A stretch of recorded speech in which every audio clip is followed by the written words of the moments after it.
Hey everybody, it's Seth Jones, editor-in-chief of Golfdom magazine. I'm so excited for golf this weekend. I know you are too. So my next guest, I had to dial him up. He's an old friend of the magazine. We've been out to this tournament a few times. He is the director of agronomy at Colonial Country Club in Fort Worth, Texas. This week, his course hosts the Charles Schwab Challenge, and we're so excited to see it back in action. It's my great pleasure to welcome Scott Ebers. Scott, how's it going? Going good. Thanks for having me. Absolutely. Thanks for jumping on a call with me. I know you're a busy guy this week. So let's first just tell me, how excited are you guys that you guys are like the restart of the PGA Tour? What's that like? Right.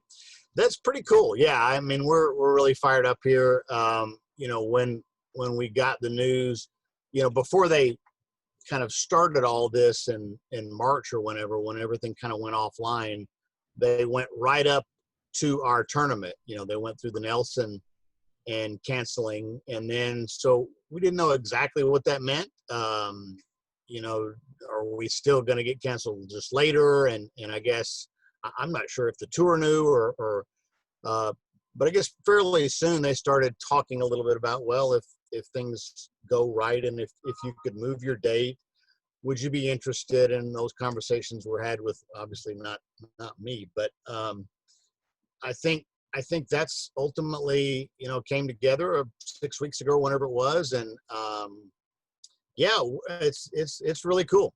It's really cool to be the first one back. Okay, great. What has what's it been like in Fort Worth for you guys with the pandemic? Has your staff, have you been has your staff been affected? Are you with a smaller crew? Were you able to get the course to where you had hoped? I know you're never fully satisfied. No one ever seems to be fully satisfied with their conditions, but can you talk to me about what the situation's been like for you guys at Colonial? Sure. Yeah. Well, we I think fortunately weren't really impacted that much. We split our crews up very early on, kind of when the city of Fort Worth, went to I guess you call it lockdown or whatever everybody's called it, but we had some stuff in place. We'd already split up our crew into 2 shifts and got them 15 minutes apart, and we're doing thermal checks before they came in, and we're trying to do as much as we could there. And social distancing is not that hard to do on a golf course. It's one of the, I think, best things about it. It may be why the tour feels confident in coming back is, you can do it. It's not like, huddles or playing man-to-man basketball. You can social distance and maintain a golf course and play golf. So we did a few things like that internally just to make sure we were being as responsible as possible with, not transmitting. And then, unfortunately, we haven't had any issues. And so we just kind of moved our schedule back. Once we got the word, my agronomic schedule just kind of got shoved back about 3 weeks. Except for bent grass going 3 weeks later into summer, which we're having right now, it's going really well because the Bermuda is enjoying 3 more weeks of growing in for sure. All right, that's great news. I was looking at the who all's coming to tee it up at the tournament. Wow, I mean, you guys got a star-studded field this week. It's going to be the who's who out there. That's really exciting, and no fans.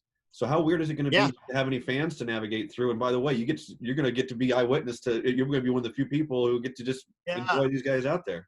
Right. Yeah, it's going to be strange. I mean, it's already, the infrastructure that we're normally putting up for 6 weeks, really none of that. So we weren't having to negotiate all that. All of the and then moving into this week, there's still more people out here than you'd probably think, with respect to tour staff and CBS and ShotLink and all the people that support that.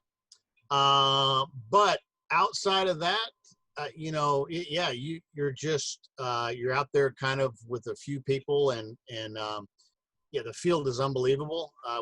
We'll certainly never see a field like this. I mean, this is kind of like a major or like Sawgrass or something. I mean, this is just one of those that happens to all come together, and we have almost everybody. So it's really neat.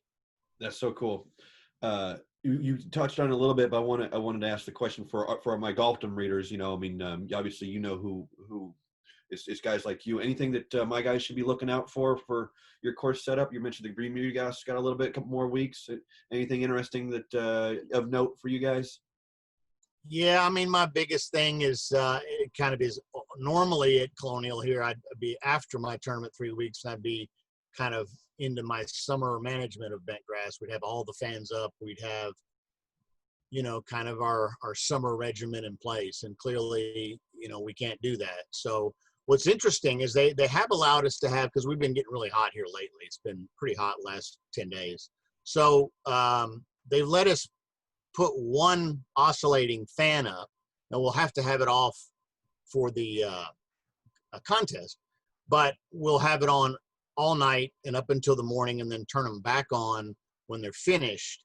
So, I'm sure superintendents will spot that right off the bat. What is that doing there? We'll have one big oscillating fan that I'm sure will be in camera view most of the time. And that's clearly not normal. Yeah, normally we have them all down, and then we put them up for the after the golf tournament immediately. But this time we're allowed to keep one up, so we've had them on up until the tournament, and we'll turn them on at night, and then we'll have them right after the tournament while we put the rest of them up. Okay, great. How's the weather been treating you guys up to this point? What's it been like down there? Great for Bermuda. I mean, it's been hot.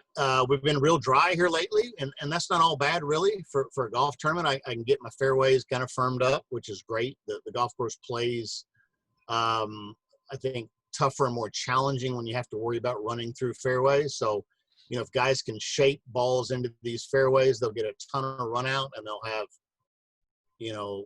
not much into greens. But if they miscalculate a little bit, it'll run into rough. I've got more rough than normally I do, certainly.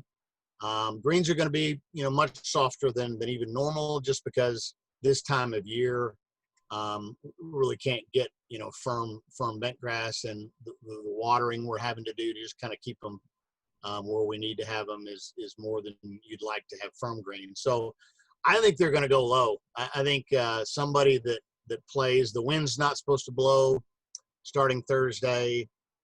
Receptive greens, but I think they're going to putt good.